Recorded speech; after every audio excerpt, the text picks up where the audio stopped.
Hi, welcome to Leap Taken. This is Mika, and here at Leap Taken, I talk about all things witchy, craft related, manifesting, esoteric, law of attraction, and everything else in between. So today's topic is solitary witchcraft. So I actually did a video a long time ago, and I was talking about solitary witchcraft as a trip. And I was talking about a specific situation, being a solitary. So today I just want to talk in general about the life of being a solitary witch and what that means. So let's talk about what it means to be solitary, right? So my definition of what it means to be a solitary witch, for me, it basically means I'm freaking alone, right? I have virtual friends where I'm currently located. I don't have any friends here who are witchy yet. So hopefully that'll change soon, but I don't belong to a coven, virtual, physical, or any other capacity. I've never belonged to an actual coven, so that would be cool probably one day to at least experience it. If I don't, that's cool too, but yeah, that's pretty much for me I think we probably all would agree on what a solitary witch is. You're solitary, you're not part of a larger group or some sort of congregation or coven or something like that. So I have never had a mentor, in-person mentor. I've been inspired by people, but not in person. As far as a mentor, I have participated in groups. I used meetup.com some years ago, and I met up with a group and we did some cool things. Met quite a few times, and that was fun. We met out in nature and we did ritual and things like that. So I've had some experience in a group, just to be clear.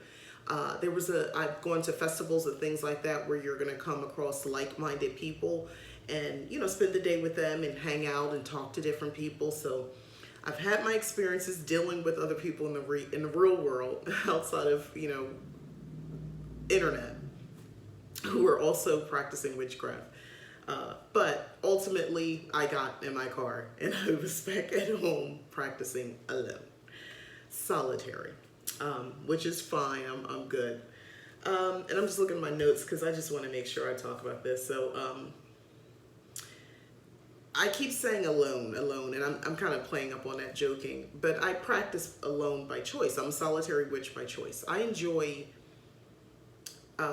how I do things, and I think it has a lot to do with my Aries spirit, because I really don't like other people trying to tell me what to do. So it works for me to run the show. However, I have my own checks and balances set up so that my own moral compass, I should say, that I've developed just from, I don't know, being raised. I don't know, I want to say being raised right, but common sense. Don't hurt people if you don't want them to hurt you back, just the old school, you do dirt, you get dirt, so that's my moral compass. I keep it simple. I don't want this to come back at me some kind of way, so I try not to do things to people, that could come back to me. I know how I would feel if it was being done to me, so that's my moral compass. So in case you're wondering, well, what if you become drunk with power and you're hexing? Well, I'm not like that, so that's not going to happen. So I can still practice alone and be okay. One of the great things I like about practicing solitary witchcraft is I get to design my own traditions and rituals, but traditions. I'm not creating my version of witchcraft necessarily, or a branch or something like that, or a sect. It's more like my traditions that as I see them as honoring ancestor or a specific deity or a phase of the moon or a holiday or whatever, I devise those traditions and they're meaningful and they make sense to me and I can share them with others, but they're very real and it's something I created, but I get to design that and it makes sense for me. Ritual, definitely. Not saying that if you're in a coven you can't do these things as well, but I don't know. I think you obviously have much more leeway when you don't have to run it by other people. So that's another cool reason I like to be a solitary witch. Convenience, which I kind of just tapped into. Isn't it so? It would be something I'd have to get used to. Checking in with other people on like doing a ritual. Like if something's going on, like this is how I see it in my head. Like, we have our weekly get-togethers. I'm assuming they have the weekly or every other week get-togethers, or maybe monthly get-togethers, right? Where they raise energy. I'm imagining, each member can come when to the meeting and come with their own issue or concern or need for some kind of magical working, and it gets discussed, and maybe they do it that next meet or that meetup.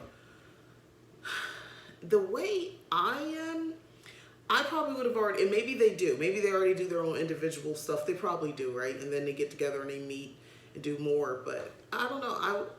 I don't know if I would want to run something by other people and kind of wait for a consensus and on where where they are with what I want to do, magically speaking. Not that there's anything wrong with that, because I can see how that might be a good thing, especially in the beginning when you're first practicing. That might actually be a very good thing to have a couple people say, hey, maybe you don't want to do that.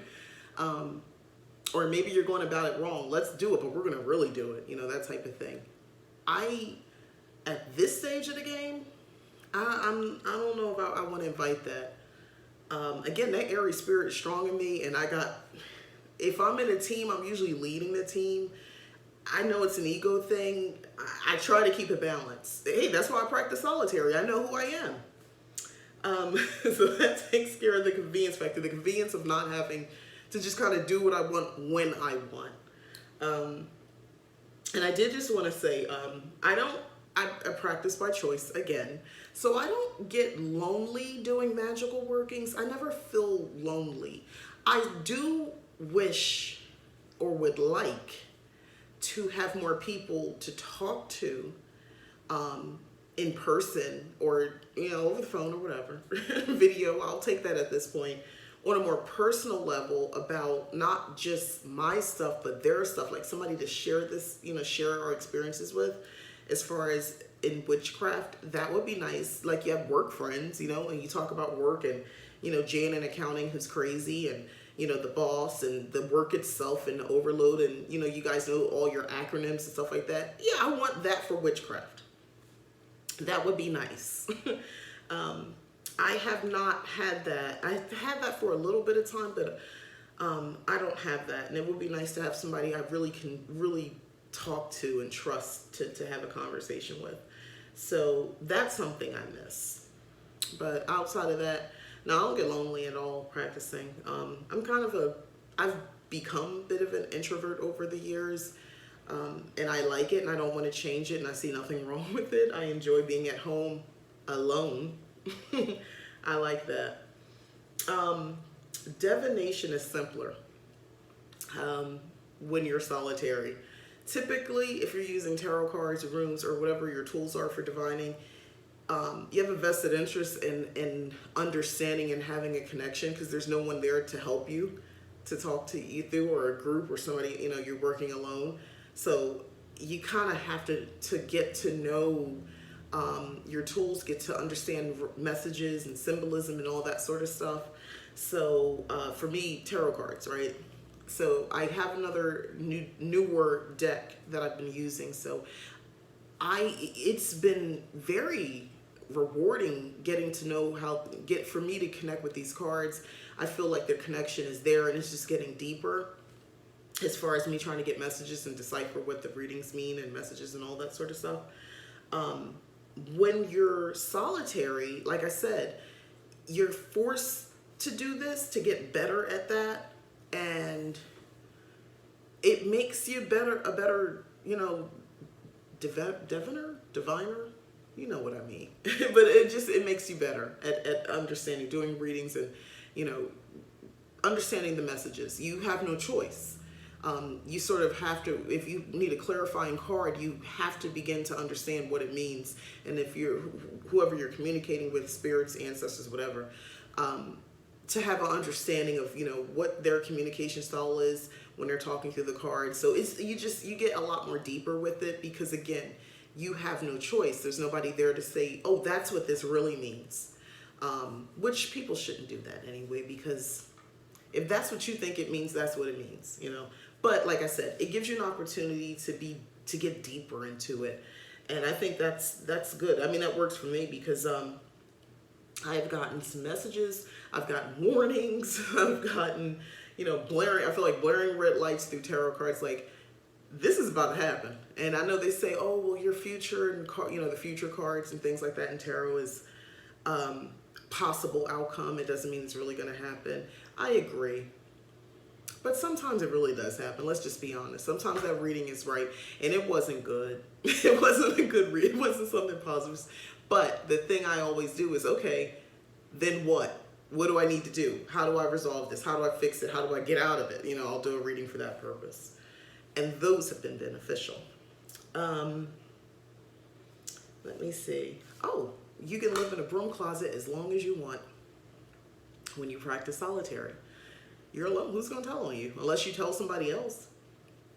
You can just really be in private. And for a lot of us out here, that might be how it has to be for some time. It's been like that for me for some time, a long time. But I'm kind of sick of it. I did a video recently about that. So I'm going to let my freak flag fly. So, ooh, the witchy is coming out. The witch is coming out the closet. But yeah, you can, but I could very well, you have the luxury of staying in. There's no one who knows you that can out you unless you told them. And just my overall thoughts, because I think I touched everything I wanted to say. I like being a solitary. I don't want to join a coven. There's a part of me, just out of curiosity, would like to be some sort of, have some adjacent connection to a coven, but I don't actually want to be in and be responsible for stuff. I don't want to do anything like that. Like give me a 30-day trial, maybe. Maybe that.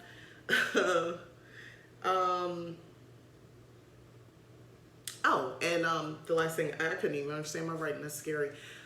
My feelings could very well change about solitary witchcraft. Not anytime soon, because I dig my lifestyle. I like how I live. I like how I practice my craft. I like everything. So, but I know it's possible it might change. I may decide I want community because I'm craving, again, witchy friends, and that craving could easily turn into community, because if I get witchy friends, right? So I have a group or one or two people. How dare I wish for a group, right? One or two people happen to be, right personality fit, even if they don't follow the exact same path, but they're somewhere in a pagan realm, and I can still talk to them and they can talk to me, that's good. So let's hope for one or two people, right, that I can talk to. If I get in the habit of talking to them and getting used to that, I could easily see how I might want to be in a coven. Like I might tip over into that a little bit, that desire. But as of now, I'm pretty solid on a solitary lifestyle. I like it very much. I would never tell someone to stay solitary versus joining a coven. If you want to, join it. If you feel called to, but good luck with trying to find them. I mostly see now, as far as a coven, something online, or I see younger people doing it. I don't know, maybe they just have more access to other people who are out of the broom closet and a little bit more willing to talk about, witchcraft and things like that and publicly, but me, I don't know. For all I know, my next door neighbor could be holding a ritual right now and I would never know. When you get older, you get, a little more closeted about, your lifestyle and things like that, and you don't wear it on your sleeve. So maybe I'm surrounded by them. I could live in a whole community of witches and never know it. Maybe that's what attracted us all here, because I swear where I live, I feel like they're all cottage homes, look like little witch cottages. So who knows? Who knows? But yeah, I like my life. I like being a solitary witch. It is good for me. It fits my personality. I have been doing it since the beginning. I just buy a lot of resources in the beginning when I was first studying, which would have been Wicca. I purchased a lot of books. I remember I purchased a book, I can't remember the name of it, it's a big workbook, and it's like a year and a day. So that was super helpful to kind of get me going. I followed it as best as I could, but they kept asking to purchase a lot of supplies for spells and rituals and stuff like that. And I'm like, okay, I can't. One, I would forget. Two, I may not have access to those things. And this was more than a decade ago. I mean, you could buy stuff online, but it's not like it is today. So, yeah, I didn't do everything, but I got the gist of what they were trying to promote in the book. Other than that, yeah, I like it. I like being solitary.